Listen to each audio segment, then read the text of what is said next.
시청자 여러분 안녕하십니까? 경북 동해안 지역은 오늘 대체로 흐리고 포근한 날씨를 보였고 주말인 내일은 비가 내리겠습니다.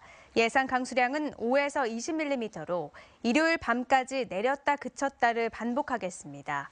오늘 낮 최고 기온은 경주 영덕 12도 등 10도에서 12도의 분포를 보였고 내일 아침 최저 기온은 3도에서 8도를, 낮 최고 기온은 9도에서 12도로 오늘과 비슷하겠습니다.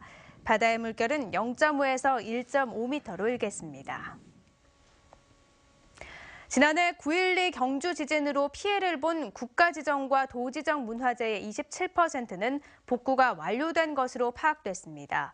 경상북도에 따르면 9.12 지진으로 피해를 본 도지정급 이상 문화재 67건 가운데 대릉원 담장 등 18건은 복구가 끝났고 분황사 모전석탑과 경주 수봉정 등 27건은 공사 중이며 다보탑과 이견대 등 21건은 발주 준비 중인 것으로 나타났습니다. 경상북도는 상반기 안에 원형대로 복구 사업을 마무리하기로 했습니다. 고용노동부 포항지청은 포항시 북구의 두호 주공 1차 아파트 철거 현장에서 성면 해체 작업을 일시적으로 중지하라고 명령했습니다.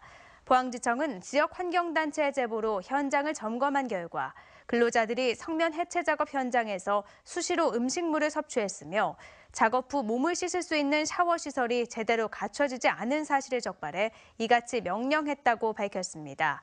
한편 SK건설과 대우건설이 진행하는 두호주공 1차 아파트 재건축 사업은 이달 초부터 철거 작업이 시작됐는데 비산먼지와 성면 문제 등으로 인근 주민들이 큰 불편을 호소하고 있습니다. 해양수산부는 포항 양포항에 올해부터 5년 동안 430억 원을 투입해 각종 시설물 보강 사업을 추진한다고 밝혔습니다.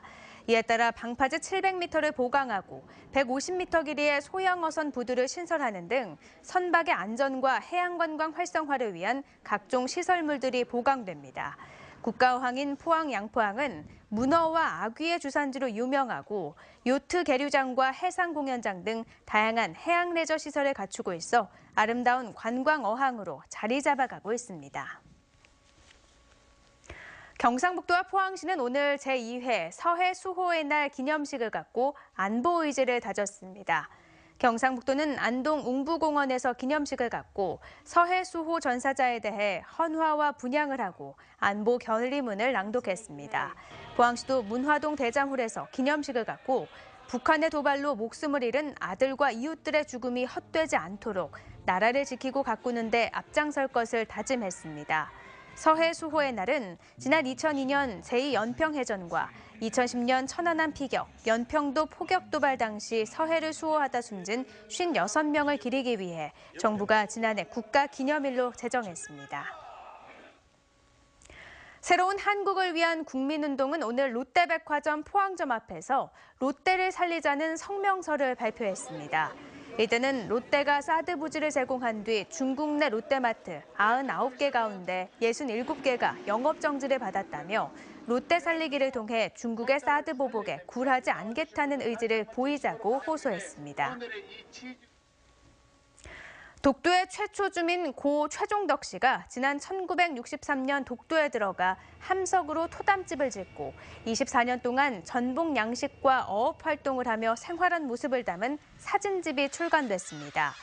108페이지 분량의 이 사진첩은 독도 풍경과 독도 주민 최종덕, 독도 해녀들과 울릉도에 들어간 사공들, 독도 비석 등으로 구성됐습니다. 이번 주 대구 경북 지역 아파트 매매와 전세 가격이 지난주보다 떨어졌습니다. 한국감정원에 따르면 이번 주 경북의 아파트 매매 가격은 지난주보다 0.09% 떨어져 전국 17개 시도 가운데 가장 많이 하락했고 대구는 지난주보다 0.04% 떨어졌습니다. 아파트 전세 가격도 하락했는데 대구는 지난주보다 0.01%, 경북은 0.04% 떨어졌습니다. 한편 서울과 부산, 인천 등지에선 아파트 매매와 전세 가격이 조금 올랐습니다. 포스코 포항제철소가 스마트 팩토리 구현을 앞당기기 위해 오늘 포항 스마트 데이터 센터 착공식을 가졌습니다. 데이터 센터에선 공장 설비에 설치된 센서를 통해 필요한 데이터를 수집하고 빅데이터와 인공지능 등 최신 IT 기술을 활용해 이를 통합 분석하고 최고의 철강 제품을 생산하는 핵심 역할을 수행하게 됩니다. 포스코는 포항제철소에 이어 하반기에는 광양제철소에도 데이터 센터를 착공할 계획입니다. 포항의 한 기업이 글로벌 인재 양성을 위해 써달라며 3년 연속 한동대 국제법률대학원에 장학금을 기탁했습니다. 금원기업 김진홍 대표는 오늘 한동대 국제법률대학원에 장학금 3천만 원을 기탁했으며 이 장학금은 국제 변호사를 준비하는 외국인 학생 7명에게 전달됩니다. 이상으로 포항 MBC 이브닝 뉴스를 마칩니다. 고맙습니다.